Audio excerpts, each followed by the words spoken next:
beautiful people. How are you this morning? So, one day somebody's going to be up with me at 5 o'clock, aren't they? I just realised it does help if I've got this in, doesn't it? It's a great way to start the morning, isn't it? I don't know if you heard that before, but I just said it'd be really great if somebody just actually joined me one morning. So, you talk quieter in the morning, I realised. It's a lot softer. Is this better? Anyway, you let me know. This one this morning, 5 a.m. frolic, thinking into results again. This one's all about risk taking. I actually love this one about risk taking. Right, little glasses. Here we go. Oh, we've got somebody up this morning. Yes, great. I love it. I love it. Or maybe it's a different country. There you go. So, risk taking. To laugh is to risk appearing the fool. To weep is to risk appearing sentimental. To reach out for another is to risk involvement. To expose feelings is to risk exposing your true self. To place your ideas, your dreams before a crowd is to risk their loss. To love is to risk not being loved in return. To live is to risk dying. To hope is to risk despair. And to try is to risk failure. So we're risking stuff all the time just by getting up in the morning. So why don't we take more risks? Why do we try and keep playing it safe? I love this article. It's really good.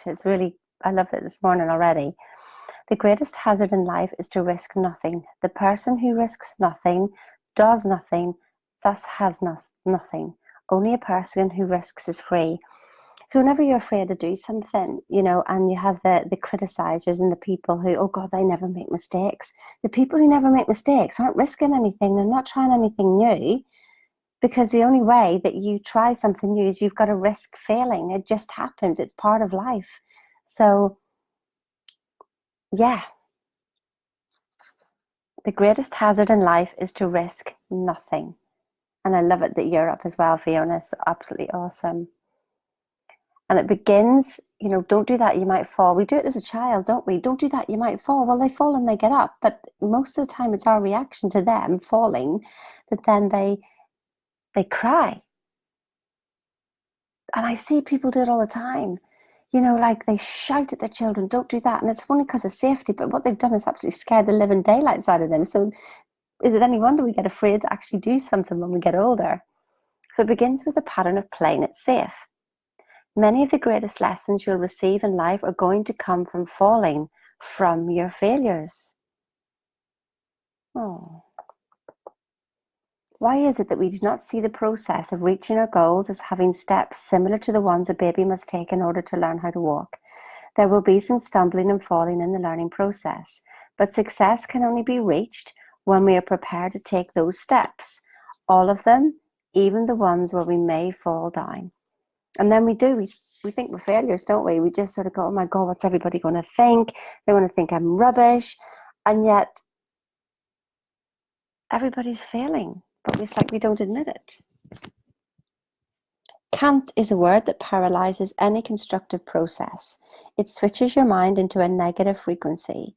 It is a 4-letter word that will open your mind to a never-ending flow of logical, practical reasons, which will enable you to justify why you are not able to do something you sincerely want to accomplish. Isn't that so? Logic is your paradigm. It holds you in place. Absolutely. What's a paradigm? Literally a collection of habits, and it's your programming. You're programming from your parents, from, when your parents were younger, when you were younger, and then all the stuff that you did in your own life. It's all that programming that you've had. I can is far more important than IQ. I can is far more important than IQ. Reaching the goal is not success. Success is moving towards your goal. Taking risks is essential that when you want to reach a goal, and the purpose of the goal is growth. We're always growing, absolutely always growing, aren't we? But I love what it said there, reaching the goal is not a success. How many times do we think, well, I'm not a success because I haven't finished, I haven't got to my goal. But every time we get to a goal, there's something new. Whenever I first rode a horse in Las Vegas, because that's what I wanted to do by the Grand Canyon, and it was the journey to there. It was something that I'd wanted all my life. And then when I got there and I did it, and I went, oh my God, I've done it. What's next? So it wasn't the goal, it was the growth towards the goal. And so it means you're already successful. Decide this very moment, and remember, it is all a decision. Decide this very moment there will be no more playing it safe, no more saving it for a rainy day. Type thinking into your life. That's it. There will be that's it. There will be no more saving it for a rainy day. When people get caught up in the habit of saving for a rainy day, that is generally what they get. A rainy day. Isn't that funny? I'll save it for a rainy day. I'm not going to drink this bottle of champagne because I'm going to save it for the best. When is best? I'm not going to wear these clothes because I'm going to save it for best. When is best? Yeah? You must turn your back on safety and security to make it big, or just to have something more than you have now. You must take big risks. You will very likely have to put yourself in a highly vulnerable position.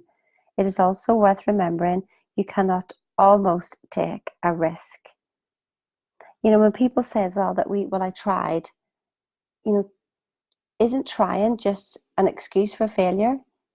It gives you an excuse, doesn't it? Well, I tried and it didn't work out. But did you make the decision that you were going to do it? I mean, just a funny one. I don't know if you saw that Wolfgang went to jump this puddle. But here's the thing, is that he didn't actually make the decision to jump it. He sort of like lost it in the middle, and he looked in the middle of the puddle, and that's where he ended up. Like, it was so funny. If you haven't seen it, it's further on.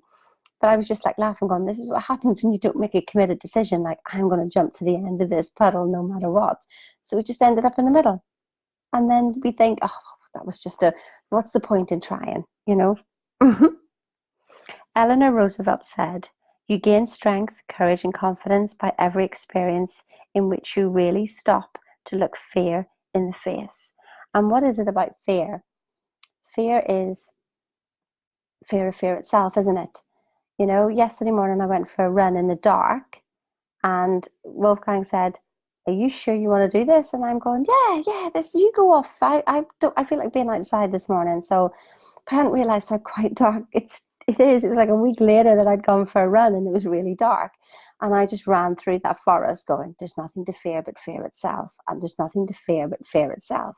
And let me tell you, I ran the fastest first couple of miles that I've run in a long time because of that fear. So sometimes fear is really good. And then I realized that I was making up shapes, you know, what's that? And then I get to it, it was just a bush, you know? So there's nothing to fear but fear itself, because then we make up stories. And isn't faith and fear the same thing?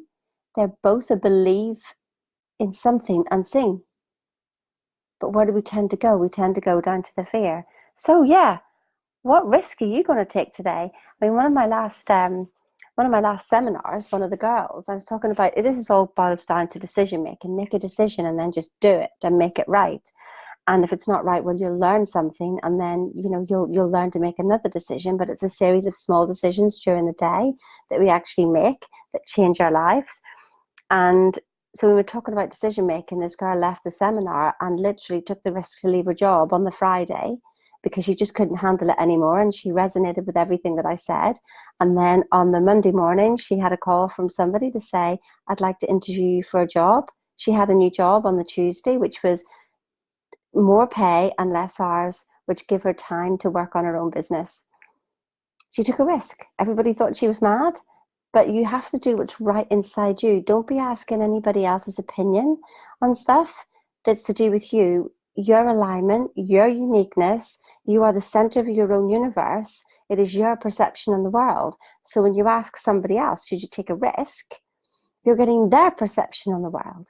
So if you felt aligned with it, just do it. What's the harm? You're going to find out something, or you're going to stay safe and secure, which actually just frustrates you.